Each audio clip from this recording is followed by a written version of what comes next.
ஆதியாகமம் 10ஆம் அதிகாரம். நோவாவின் குமாரராகிய சேம், காம், யாபேத் என்பவர்களின் வம்ச வரலாறு. ஜலப்பிரளயத்திற்கு பின்பு அவர்களுக்கு குமாரர் பிறந்தார்கள்.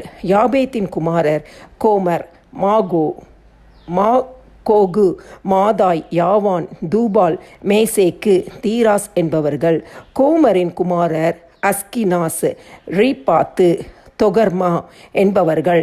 யாவானின் குமாரர் எலிசா, தர்ஷீஸ், கித்தீம், தொதானீம் என்பவர்கள்.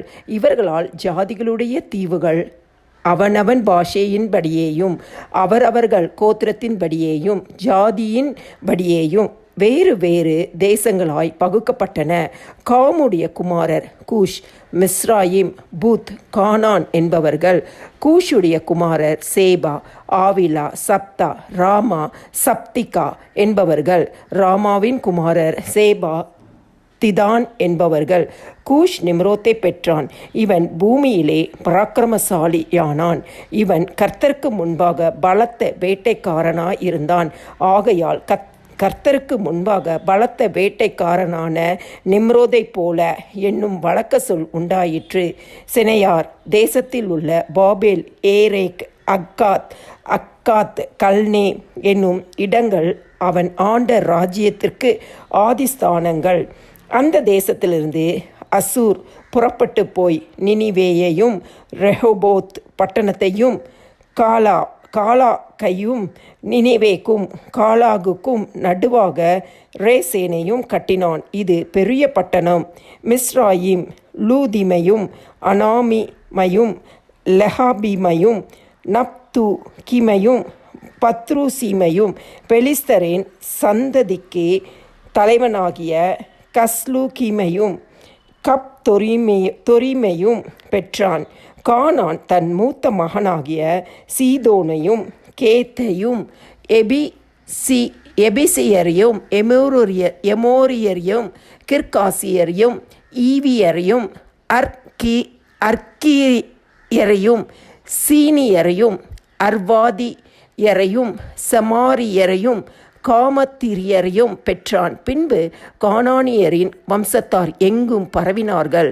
கானானியரின் எல்லை சீதோன் முதல் கேரார் வழியாய் காசா மட்டுக்கும், அது முதல் சோதாம், கொமோரா, அத்மா, செபேயிம் வழியாய் லாசா மட்டுக்கும் இருந்தது.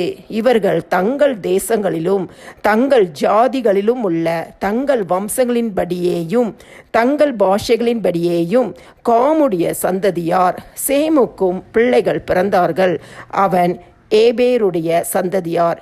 எல்லாருக்கும் தகப்பனும் மூத்தவனாகிய யாபேத்துக்கு தம்பியுமாய் இருந்தான். சேமுடைய குமாரர் ஏலாம், அசூர், அர்பக்சாத், லூத், ஆராம் என்பவர்கள். ஆராமுடைய குமாரர் ஊட்ஸ், கூல், கேதெர், மாஸ் என்பவர்கள். அர்பக்சாத் சாலாவை பெற்றான். சாலா ஏபேரை பெற்றான். ஏபேருக்கு 2 குமாரர் பிறந்தார்கள். ஒருவனுக்கு பேலேகு என்று பேர், ஏனெனில் அவனுடைய நாட்களில் பூமி பகுக்கப்பட்டது. அவனுடைய சகோதரன் பேர் யொகத்தான் அல்மோதாதையும் சாலேப்பையும் அசர்மாவேத்தையும் ஏராகையும் அதரோமையையும் ஊசாலையும் திக்லாவையும் ஓபாலையும் அபிமாவேலையும் சேபாவையும் ஒப்பீரையும் ஆவிலாவையும் யோபாவையும் பெற்றான். இவர்கள் அனைவரும் யொகத்தானுடைய குமாரர். இவர்களுடைய குடியிருப்பு மேசா துவக்கி கிழக்கேயுள்ள மலையாகிய செப்பாருக்கு போகிற வழி மட்டும் இருந்தது.